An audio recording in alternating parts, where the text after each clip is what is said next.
대한민국이 빚더미가 돼가고 있다는 사실은 여러분도 잘 아실 거예요. 그런데 문제는요. IMF 그러니까 국제통화기금이죠. IMF의 예상치도 훨씬 넘었다는 사실이에요. 야, 이거는 어떻게 생각하면요. 대한민국의 부채 공화국이 굉장히 앞당겨진다는 겁니다. 나라 부채가 많으면 많을수록 외국인 투자자들이 꺼리게 돼 있어요. 그래서 나라가 점점 체질이 약해진다 이렇게 이야기할 수가 있거든요. 지금 상황이 끝짝이 나고 있습니다. 저는요. 이런 사실이 꽁꽁 숨겨져 있다는 게 너무 가슴이 아픕니다. 여기에 대한 대비책을 마련해서 정부가 하나같이 뛰어들어서 마치 내일처럼 해서 나라의 어떤 부채를 줄여가는 노력 이런 게 뒤따라야 되는데 그렇지 않고 말입니다. 쉬쉬하면서 뒤로 자꾸 감추는 거예요. 쉬쉬하면 뒤로. 저는 그렇게 감추는 거 못 보거든요. 어떻게 하든 찾아내서 여러분들에게 알려드리거든요. 지금 제가 지금 말씀드리는 것은 그만큼 말입니다. 정부가 쉬쉬하면서 뒤로 감춘다는 의미입니다. 자, 여러분 이 지표를 한번 보세요. 2017년 기준입니다. 2017년 여기서 중요한 거는 2017년 기준이라는 사실입니다. 2017년 기준으로 대한민국의 국가 부채 비율 100% 넘는 시점 달성 시점이 IMF는요 2050년으로 잡았습니다. 2050년으로. 그럼 2050년 지금으로부터 약 한 30년 후가 대한민국의 국가 부채 비율이 100%가 된다 이렇게 잡았거든요. 그러니까 대한민국의 부채 비율은 앞으로 계속해서 늘어나지 안 줄어든다는 거예요. 이게 말입니다. 마가렛 대처나 이런 사람들이 나와야 된다는 이야기도 그래서 그래요.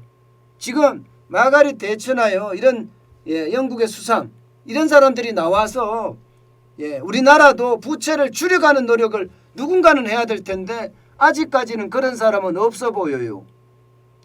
문제는 계속해서 너는 시점이 2050년에 100% 달성을 한다. 이렇게 지금 예상을 하고 있거든요. 그런데 이 기준이 2017년입니다.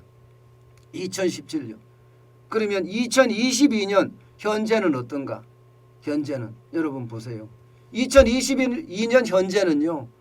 그 당시에 2017년 기준으로는 국가 부채 비율이 39.7%였어요. 39.7%. 그런데 지금은요. 50.1%예요. 무려 10%가 훨씬 더 늘어났죠. 훨씬 더. 10%가 더 늘어났다는 것은 여러분 이게 굉장히 빨라진다는 거예요. 굉장히 빨라진다는 거예요. IMF가 예상한 것은 50%가 되지 않습니다.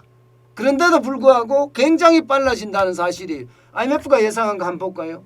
IMF가 예상한 걸 보면요. 진짜 그렇게 빠르지 않습니다. 이거 한번 보세요.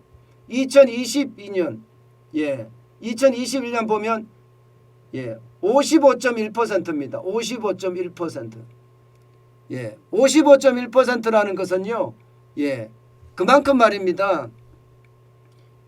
대한민국의 부채 속도가 굉장히 빨라질 거라는 예상이거든요. 올해 아마 예상했던 것보다가 훨씬 빠르게 증가하지 않을까 이렇게 지금 예상하고 있거든요. 그만큼 충격의 어떤 숫자가 커진다는 거예요. 2022년 55.1%인데 지금 현재 50.1%라는 것은 앞으로 더 늘어날 가능성이 지금 있다는 거잖아요. 누가 되든 간에. 지금 55.1%보다 더 늘어날 가능성이 있다는 얘기입니다. 그런데 더 큰 문제는요. 여러분 이거 한번 보세요. 2017년 기준이니까 2017년보다가 말입니다. 여러분. 쉽게 말하면 추경이 습관성으로 이루어지고 있어요. 습관성으로. 2020년에는 4차례 이루어졌고요. 2021년에는 2차례, 2022년에는 1차례예요. 계속 늘어난다는 거예요. 계속 추경이 늘어나니까.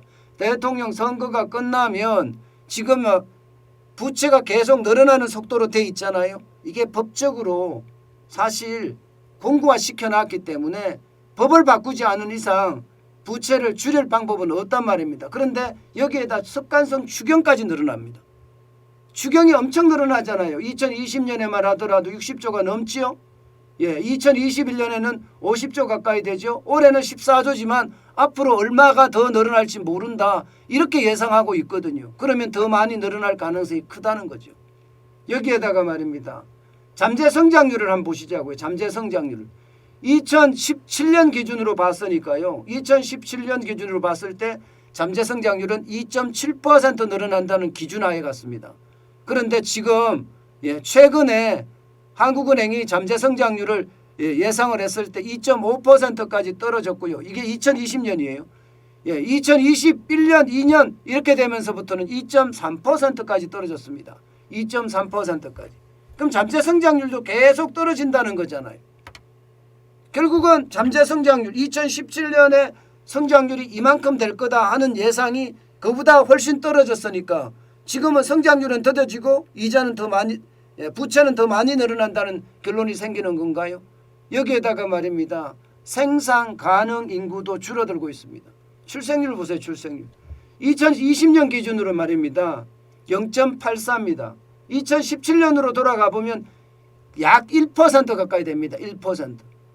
출생률이 떨어졌다는 것은요. 생산 가능 인구가 그만큼 줄어들 가능성이 있다는 거예요. 생산 가능 인구가 더 줄어들 가능성이 있다는 것은요. 그만큼 경제의 성장률을 떨어뜨린다는 요소가 되고요. 여기에다가 고령화율도 굉장히 높아요. 고령화율도. 2011년에서 2020년 기준으로 보면 OECD 1등입니다. 1등. 4.4%입니다. 이거 2017년 기준으로 들어가면 고령화가 또 이렇게 빠르지는 않아요. 그렇기 때문에 말입니다. 결국 우리의 어떤 경제 성장률에 대한 전망치 IMF가 생각했던 것보다가 훨씬 빠르게 2050년에 50%가 될 거다 이렇게 예상을 했습니다마는 이거보다 훨씬 2050년에 100%가 될 거다 이렇게 예상을 했습니다마는 앞으로 점점 더 빨라져서 100%가 되는 시점은요 더 당겨질 수 있다는 겁니다. 100%가 될 수 있다는 것은. 그래서 저는 어떻게 생각하면 굉장히 충격이 될 수 있다는 겁니다. 지금 IMF는요 2021년 2022년 2024년 2026년까지 66.7%가 될 거라고 얘기했지만 이것도 더 빨라질 수 있다는 예상을 하거든요. 이것도 더 빨라질 수 있다는 예상. 결국 말입니다. 국가 부채 비율이 100% 되는 시점이 정확히 2050년은 분명히 아니다. 그거보다가 월등하게 앞당겨진다. 이런 얘기죠. 이렇게 됐을 때 여러분 대한민국은 과연 지금과 같은 국가 경쟁률을 지킬 수 있을까요? 저는 이게 더 큰 문제라고 봅니다. 결국 말입니다. 대한민국의 국가 경쟁력이 그만큼 떨어지지 않을까 저는 그런 생각 솔직히 해봅니다. 저는 정부가 IMF 예상치나 국제기관들이 예상치보다가 지금 워낙 빠르게 국가 부채가 늘어나고 있다는 사실 이런 것도 감추면 안 된다고 생각합니다. 실제로 모든 것을 명명백백하게 국민에게 알려주고요. 그리고 국민의 이해를 구해가면서 세금을 올리든가 그렇지 않으면 동일한 세금 모두가 공평한 과세가 될 수 있게끔 저는 그렇게 할 수 있어야 된다고 생각을 합니다. 지금처럼 감추고 꼼수 쓰고 이렇게 해서는 절대 안 된다고 생각합니다. 정부의 신뢰가 바닥이잖아요. 정부가 신뢰의 바닥이라는 것은요. 나라가 더 위험해진다는 그런 사실에 대한 반증입니다. 저는 그게 어떻게 생각하면 점점 충격으로 갈 수 있다는 사실에 두렵습니다.